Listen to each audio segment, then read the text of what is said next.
What's up, you guys? Godzilla Fan Freaks coming at you today with another figure review. And sorry this figure review is a little, pretty much a day delayed. I had a lot of stuff to do yesterday and was kind of busy. But here's the review nonetheless. Now today we are reviewing the Tamashii Nation's Gundam Epyon figure. Just to get straight on into it with the box. Very nice box for Gundam Epyon. Very nice picture of the figure. And also in his transformed state, top of the box, side of the box, very nice portrait of Epyon. And then of course the back side, which has the figure itself with some of the accessories he comes with, and some of his transformable state, and just awesome pictures and poses that you can put him in. But enough about the box. Here is the Gundam Epyon figure from Tamashii Nations. Now this is the same company that puts out, the SH Monster Arts and the SH Figure Arts for Dragon Ball Z and a lot of other anime characters. But now, just to do a little cover, I'm not too big of a Gundam fan, but my friend Lawrence, who's my next door neighbor, he's a big Gundam fan, and he showed me Gundam. And I knew about Gundam, but I've never really watched it. But I've seen the original series, I've seen Gundam Wing, and a few of the other ones. But Gundam Epyon is from Gundam Wing, and he's pretty much my favorite Gundam, and Lawrence knew that.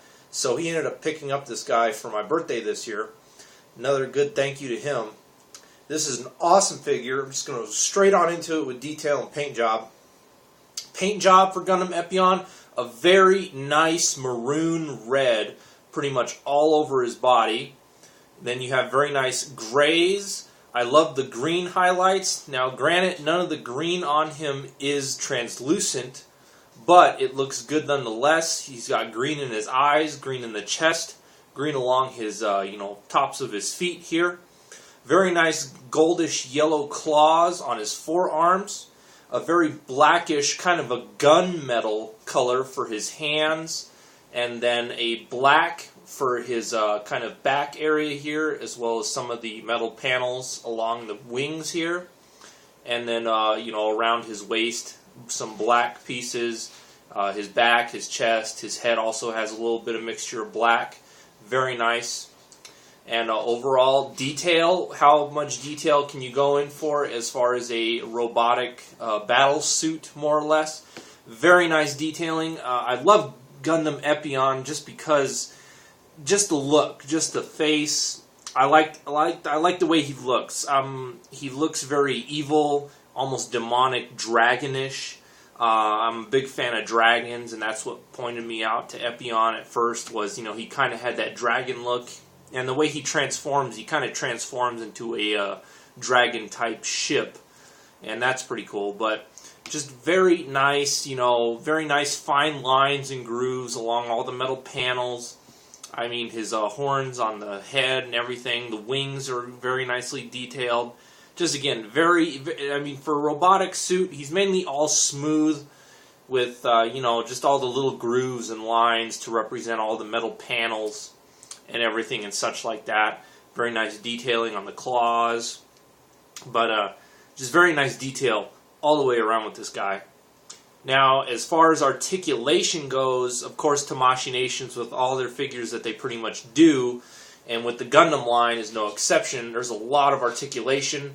His head moves up and down, as well as side to side. Very nice rotation with the head. He does have, kind of an ab crunch as well. He does have movement in his shoulders for his arms and his elbows. His wrists also move very nicely, as well as these pieces up on his shoulders, like these armor flaps, also have a little bit of a hinge joint. Down on his waist, some of his armor pieces on his waist have little joints and move around and such whatnot, kind of like a little kilt or something that he's wearing. His legs at the hip, very nice pivot outwards, and you can move them forward and back. His knees have a very nice double joint as well. Very nice joints in the knees. Ankles and toe articulation, very nice movement in the feet. And then, of course, his wings can, go forward and backward, like so. And then they can go upwards and downwards. So you can get some very, very nice poses out of him with the wings. Very nicely well done articulation with this figure. No complaints whatsoever. Now on to accessories. He comes with quite a bit. My friend Lawrence has a few other Gundam figures from Tamashii Nations, and they come with a lot of stuff. But Gundam Epyon's no exception. He comes with, of course, several different pairs of hands, almost just like every kind of figure Tamashii Nation puts out, pretty much, except for like the monster arts and stuff. All different kinds of pairs of hands. He has a hand where he's like holding one of the one of his swords. And then he has another fist. And all these are very nicely well painted, kind of a gunmetal finish. He has two hands molded together into one for, like, when he's double hilting his sword or whatever you would want to call it. But very nice, detail and a fusion there of the two hands. There's also two of these. There's two different ones. They're molded a little bit different, but not too much different. And then, of course, he has two hands that are kind of open, kind of grappling, stopping hands, more or less. Very nicely detailed and sculpted. So there's all the hands out of the way. He does come with his sword. Now, he has this sword, which is just used for the single hand. And then this is the sword, I believe, that is used for the doubling. I believe you could probably get the double hands around this sword as well, but they're mainly used for this one just because this wire that's going down is a bendy wire, and it like attaches to, I think it attaches to his side or something like that. But this is for his sword when it's like powered up, and that's why it's used for the double hands, just because there's so much power that he's going to be swinging around. So, very nice swords there. Here are the sword beams. Here's the sword beam for the normal sword. Very nicely done, translucent, limeish green. Very nicely done. Same with this one. And this is the powered up version of the sword, which is the one where he uses the two hands mainly. Very nice, very large compared to the normal one, that's for sure. But very nicely detailed and sculpted beam sword energy. Very nicely done. He also comes with this. This was another one of his weapons. I forget the name of it, but it's like a chain whip type of spear thing. And this is a little extension that you can add onto it to make it a little longer. But very nice chain whip extension. Has very nice articulation. Moves pretty much like any SH Monster Arts Godzilla tail or anything like that. Just very nicely done and sculpted. Kind of like a little forearm shield, I believe is what this is. And I believe this also comes into play when he transforms, but I'm not entirely sure. Sorry I won't be able to show you guys the transformation. That would kind of just drag out the video a little too much. Plus, I've never really transformed him before, so it would be a first time, and I don't really feel like going through and transforming him. I like him in his robot form better anyway. Here are other couple pieces when he's in his transform state for the claws. Very nicely done and detailed and painted.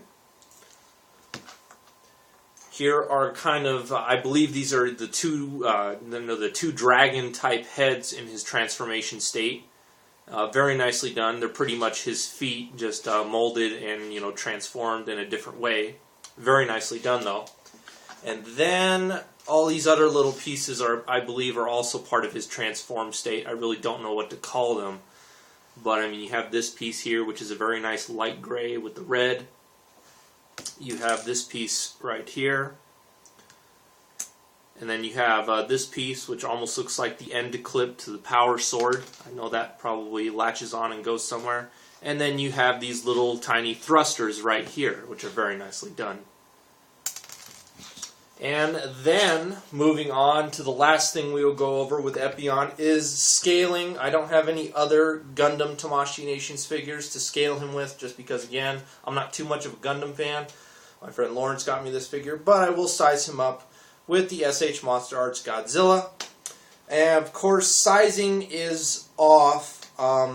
There is a chart out there on the internet somewhere to where it has, like, Godzilla and some other characters, and I believe it does have a Gundam suit, and the Gundam suits are like no bigger than where Godzilla's ankle is, almost, pretty much, compared to Godzilla himself. But, you know, for a fantasy type matchup or something like that, if you want to have Epyon versus Godzilla, or Epyon team up with Godzilla, kind of like a cross universe type thing, it would work. They're actually pretty much well in scale with each other. I would say Gundam Epyon almost looks to be the size of maybe Jet Jaguar or something in there, if you would compare him to this Godzilla. So that's about scaling there for you guys. And that about sums up this figure review, guys. Very short and sweet. Sorry I couldn't give you too much, backstory or more info about Epyon. But, again, I'm not too much of a Gundam fan. My friend Lawrence got me this figure just because he knew Epyon was my favorite Gundam. And I have to thank him again. It's an awesome figure. I'm glad to have it on my shelf. And that's all I got, you guys. Hope you guys enjoyed. Like always, we are Godzilla Fan Freaks. Please comment, like, and subscribe. And we'll see you guys in the next video review. Thank you for watching.